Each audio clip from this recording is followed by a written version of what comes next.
How to delete and match the remote control. We've already matched the remote control before products left the factory.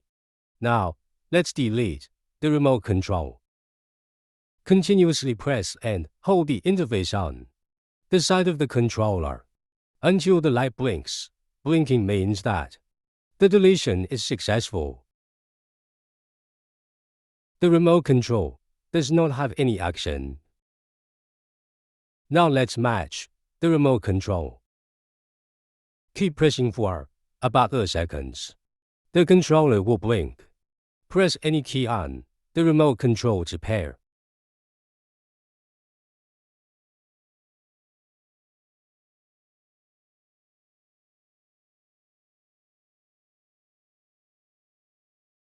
The light is always on. That means the matching is successful.